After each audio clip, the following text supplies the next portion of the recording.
आज आपण ज्या ठिकाणी उभा आहोत तो बेलंगा सहकारी साखर कारखान्याचा परिसर आहे। या ठिकाणी या तालुक्याचे भाग्यविधाते, या तालुक्याचे माजी आमदार सहकार महर्षी कैलासवासी जी भाऊंच्या पुतळ्याजवळ आपण उभा आहोत, ज्यांनी या तालुक्याच्या विकासासाठी या तालुक्यातल्या शेतकऱ्यांना त्या ठिकाणी न्याय मिळावा आणि चाळीसगाव तालुक्याचा सर्वांगीण विकास व्हावा या भूमिकेतून या कारखान्याची आपल्या साऱ्या सहकाऱ्यांच्या मदतीने जवळपास 25 ते 28 वर्षापूर्वी उभारणी केली। या कारखान्याची उभारणी झाल्यानंतर व हा कारखाना कार्यान्वित झाल्यानंतर या तालुक्यातल्या ऊस उत्पादकांना न्याय मिळाला। या तालुक्याच्या ग्रामीण विकासामध्ये फार मोठं आर्थिक योगदान त्या ठिकाणी झालं। तालुक्यातल्या लोकांना या ठिकाणी रोजगार मिळाला। अशी सारी परिस्थिती असताना व हा कारखाना बेलंगा सहकारी साखर कारखाना हा या तालुक्याचा वैभव असताना याला कोणाची दृष्ट लागली, घाणेरड्या राजकारणापायी हा कारखाना जी भाऊ नंतर एम.के. अण्णांनी चालवला। एम.के. अण्णांनी अतिशय उत्कृष्टपणे हा कारखाना चालवला। त्या काळामध्ये मला चांगलं आठवतं की मी या कारखान्यावर नेहमी यायचो। इथल्या कारखान्याच्या जनरल सभा देखील मी पाहिल्या। परंतु काही जरी असलं तर अण्णासाहेब एम.के. पाटलांनी या तालुक्याच्या शेतकऱ्यांना न्याय देण्याच्या भूमिकेतून कारखाना चालू ठेवला। त्यांच्या कार्यकाळामध्ये शेतकऱ्यांना प्रति टन 300 ते 350 रुपयाचा त्या ठिकाणी भाव मिळायचा। कारखाना प्रचंड वैभवात होता। त्यानंतर एम.के. पाटील सत्तेवरून बाहेर फेकले गेले। नंतर धर्मदादा राखुंडे त्या ठिकाणी आले। त्यांच्या कार्यकाळामध्ये कारखाना चांगला चालला। नंतर अनिलदादांच्या कार्यकाळामध्ये त्या ठिकाणी कारखाना चांगला चालला।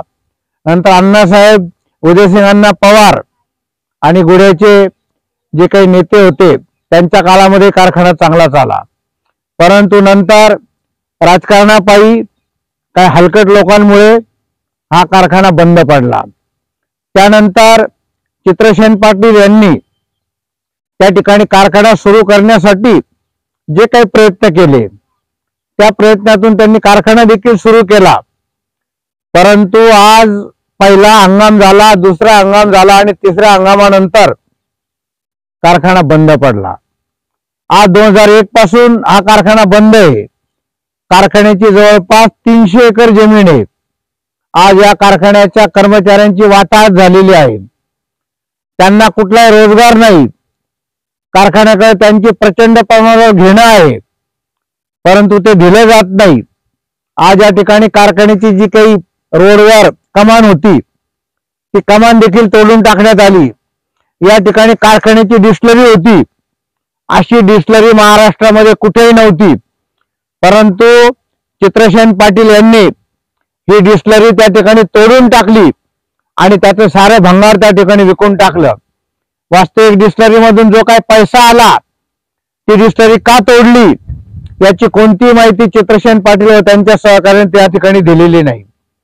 आम्हाला जी काही माहिती मिळालेली आहे, मध्यंतरी चित्रसेन पाटलांनी एक मुलाखत दिली इलेक्शनच्या काळामध्ये की उन्मेष पाटलासारख्या माणसावर विश्वास ठेवू नका। वास्तविक ठीक आहे, उन्मेष पाटलांवर विश्वास ठेवू नका, परंतु तुम्ही काय दिवे लावले? कोट्यावधी रुपये कारखान्याचा सुरू करण्याच्या नावाने तुम्ही गोळा केलेले आहेत। अनेक व्यापाऱ्यांकडून तुम्ही पैसे गोळा केलेले आहेत। त्या व्यापाऱ्यांना तुम्ही पैसे देत नाही। कारखाना बंद पाडला। आज या कारखान्याची शेकडो एकर जमीन, ज्या जमिनीवर तुमचा डोळा आहे सगळ्यांचा, ती जमीन विकायची, कारखान्याचं वाटोळं करायचं ही भूमिका तुम्ही घेतलेली आहे। आज या ठिकाणी मी जेव्हा आज इथं आलोय, मी जेव्हा एका काही कारखान्याचा वैभव पाहिलेला आहे। चित्रसेन पाटलांनी त्या वेळात कारखाना सुरू केल्यानंतर तालुक्यातून त्यांचं प्रचंड स्वागत झालं। पत्रकारांनी त्यांचं स्वागत केलं। अनेक लोक या ठिकाणी आले। परंतु नंतर काय झालं, तुम्ही 2 हंगाम काढले, परंतु नंतर आज कारखाना 2001 पासून बंद पडला। तुम्हाला कारखाना बंद का पडला या संदर्भात विचारलं जातं, कामगारांच्या देण्याच्या संदर्भात विचारलं जातं। आज या तालुक्यातले ऊस उत्पादक बेवारस आहे। दुसऱ्या कारखान्याला ऊस द्यावा लागतो, त्यांना त्या ठिकाणी वेळेवर पेमेंट मिळत नाही। या तालुक्यात ऊसतोड कामगार प्रचंड प्रमाणावर आहेत, ते इतर कारखान्यावर जातात। हा तालुक्यातला कारखाना बंद पडल्यामुळे या तालुक्याचा आर्थिक कणा त्या ठिकाणी कोलमडलेला आहे। मला हे सांगा का हा कारखाना एवढा भाग्यवान आहे की याला 20 किलोमीटरच्या आत त्या ठिकाणी ऊस असताना देखील हा कारखाना बंद पडला, ऊसतोड कामगार असताना देखील कारखाना बंद पडला। तुम्ही सांगता की त्यांनी उन्मेष पाटलांकर किंवा इतरांवर तुम्ही जेव्हा ठपका ठेवतात, मला असं सांगा की आज या तालुक्यामध्ये तुमच्या हातामध्ये सत्ता आहे। या तालुक्याचे आमदार मंगेश चव्हाण 5 वर्षापासून आमदार होते, सत्ताधारी पक्षाचे आमदार होते, आजही ते सत्ताधारी पक्षाचे आमदार आहे। तालुक्यामध्ये मी करोडो रुपये त्या ठिकाणी निधी आणला, तालुक्याच्या विकासाला मोठं योगदान दिलं असं आमदार साहेब सांगतात। त्यांनी दिलेलं योगदान आपण नाकारत नाही, त्यांनी आणलेला पैसा आपण नाकारत नाही, परंतु तुम्हाला मला हे सांगायचं विचारायचं आमदार साहेब, या तालुक्यातल्या शेतकऱ्यांना न्याय देण्यासाठी आपण काय केलं? आपण त्या ठिकाणी म्हणता का मी शेतकऱ्यांचा मुलगा आहे, वारकऱ्यांचा मुलगा आहे। मग गेल्या 5 वर्षामध्ये बेलंगा सहकारी साखर कारखाना सुरू व्हावा यासाठी आपण काय प्रयत्न केले? जिल्हा मध्यवर्ती सहकारी बँक आपल्या ताब्यात आहे, आपल्या विचाराची माणसं त्या ठिकाणी सत्तेवर आहेत, सरकार आपलं आहे, मुख्यमंत्री आपले आहेत, आपल्या मंत्रालयामध्ये वजन आहे, मुख्यमंत्री आपलं ऐकतात, सहकार मंत्री आपलं ऐकतात। मग बेलंगा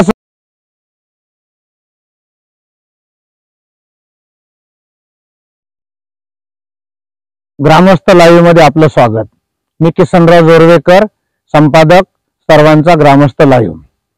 आज आपण ज्या परिसरामध्ये उभा आहोत तो बेलंगा सहकारी साखर कारखान्याचा परिसर आहे। या ठिकाणी हा जो कारखाना आहे त्याची परिस्थिती आपण बघा, एवढी मोठी जवळपास 300 एकर जागा या कारखान्याची आहे। एकेकाळी म्हणजे सर्वसाधारणतः 45 ते 48 वर्षापूर्वी आणि नंतर जवळपास 2001 पर्यंत, आणि जेव्हा जी भाऊ होते ज्यांनी या तालुक्याच्या विकासासाठी फार मोठे योगदान दिलं, ते रामरावजी भाऊ असतील, मोतीराम भाऊ माजी आमदार असतील, त्यानंतर राजाराम भाऊ असतील, त्याचबरोबर त्यावेळचे जे काही प्रतिनिधी असतील, या सगळ्यांनी या तालुक्याच्या आर्थिक विकासासाठी, या ग्रामीण भागातल्या लोकांना न्याय देण्यासाठी, शेतकऱ्यांना न्याय देण्यासाठी आणि या तालुक्याचा सर्वांगीण विकास व्हावा यासाठी या कारखान्याची उभारणी केली। आज हा कारखाना पूर्णपणे बंद आहे। कारखाना नेमका का बंद आहे त्याची कोणती कारण त्या ठिकाणी सांगितली जात नाही। कारखान्याची जी डिस्टिलरी आहे ती तोडून मोडून विकून टाकलेली आहे। 2001 मध्ये चित्रसेन पाटील यांच्या अंबाजी या कंपनीनं त्या ठिकाणी कारखाना सुरू केला। 2 हंगाम त्यांनी चांगले घेतले। एक असं वाटलं होतं की आता पुन्हा या तालुक्याला पूर्वीसारखं वैभव येईल, परंतु तशी परिस्थिती निर्माण झाली नाही। 2001 नंतर हा कारखाना पूर्णपणे बंद झालेला आहे। आज एवढी मोठी कारखान्याची मशिनरी अत्यंत चांगली आहे, इतकी चांगली मशिनरी असताना देखील कारखाना 2001 पासून बंद आहे। तालुक्यातल्या ऊस उत्पादकांना कुठलाही न्याय त्या ठिकाणी मिळत नाही। अगोदरच्या याच्यामध्ये मी सगळ्या कल्पना दिलेल्या आहेत त्या। मला या तालुक्यातल्या लोकांना सांगायचं की आपण हे बघा, चित्रसेन पाटलांनी मला सांगायचं की कारखाना नेमका का बंद आहे, का आज या तालुक्याचे जे आमदार आहेत त्यांच्या संदर्भात मी माझ्या मुलाखतीत मी बोललेलो आहे। मला सांगायचं की कालचं जे वैभव एम.के. पाटलांच्या काळातला असेल, रामरावजी भाऊंच्या काळातला असेल, धर्मा राखुंडे दादांच्या काळातला असेल, अनिल दादांच्या काळातला असेल, अण्णासाहेब उदयसिंग पाटलांच्या काळातला असेल, नंतर गुड्याचे जे काही नेते आहेत त्यांच्या काळातला असेल, ते वैभव आज पूर्णपणे संपुष्टात आलेला आहे।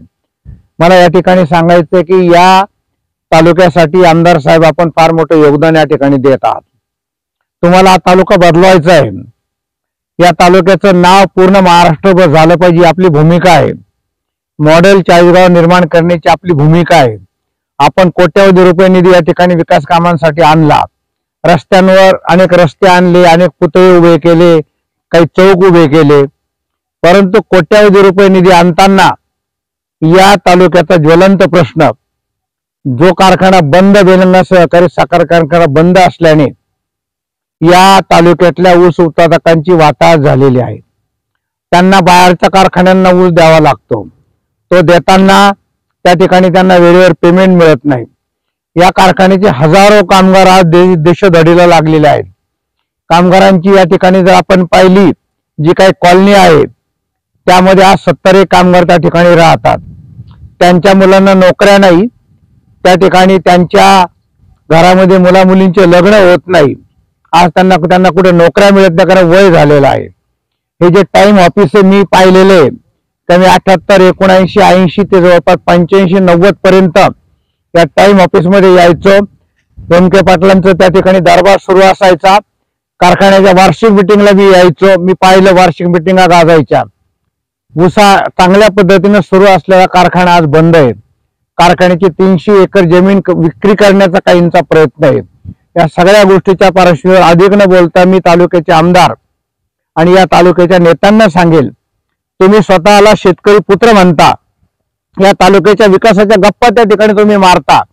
मग मला सांगा की ज्या कारखान्याच्या बंदमुळे या तालुक्यातल्या ऊस उत्पादकांची वाटाघाट झाली, 1000 कर्मचारी देशोधडीला लागले, लाखो करोडो रुपये कामगारांचं या कारखान्याकडे घेणं आहे, ते दिलं जात नाही. आणि अशा परिस्थितीमध्ये या तालुक्याचा आर्थिक विकास कारखाना बंद असल्यामुळे ठप्प झालेला आहे. व्यापाऱ्यांना त्या ठिकाणी काम होतं, कर्मचाऱ्यांना रोजगार होता, शेतकरी त्या ठिकाणी ऊस लावायचे कारण त्यांना आशा होती की आमचा कारखाना आहे. आणि अशा परिस्थितीमध्ये हा कारखाना बंद झाल्यामुळे या तालुक्याचं प्रचंड नुकसान झालं आहे. चित्रसेन पाटील यांना मला सांगायचंय की तुमच्यावर फार मोठा विश्वास या तालुक्याचा होता. तुम्ही जेव्हा कारखाना सुरू केला तेव्हा आम्हीच तुमचं स्वागत केलं, शेतकऱ्यांनी तुमचं स्वागत केलं, पत्रकारांनी तुमचं स्वागत केलं. पण नंतर कारखाना बंद पडला. का बंद पडला त्याची कारण आपण जाहीरपणे सांगा. या कारखान्याच्या कर्मचाऱ्यांना पैसे का दिले जात नाही त्यांचं देणं, त्याची कारण आपण सांगा. डिस्लरी का विकली, का तोडली, त्याची कारण आपण सांगा. आपण कोट्यावधी रुपये गोळा केले होते कारखाना सुरू करण्यासाठी. ते कोट्यावधी रुपये कोणाकडून गोळा केले होते? त्या लोकांच्या तक्रारी की आम्हाला पैसे दिले जात नाही, आमचे पैसे देत नाही. आणि या सगळ्या गोष्टीच्या पार्श्वभूमीवर आपल्याबद्दल या तालुक्यातल्या शेतकऱ्यांमध्ये फार मोठा गैरसमज झालेला आहे.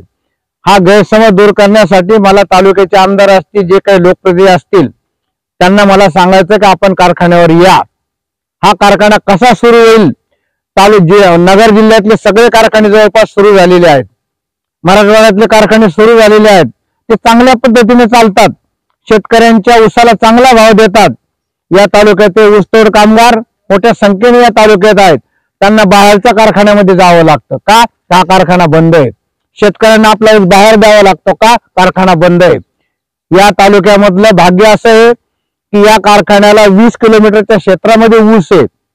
आणि असं असताना कारखाना बंद राहणे तुमचं अपयश आहे, लोकप्रतिनिधीचं अपयश आहे. आणि म्हणून अधिक विकासाच्या गप्पा न मारता सगळ्यात प्रथम हा कारखाना सुरू करा आणि या तालुक्याला पुन्हा पूर्वीचा आर्थिक वैभव या ठिकाणी द्या.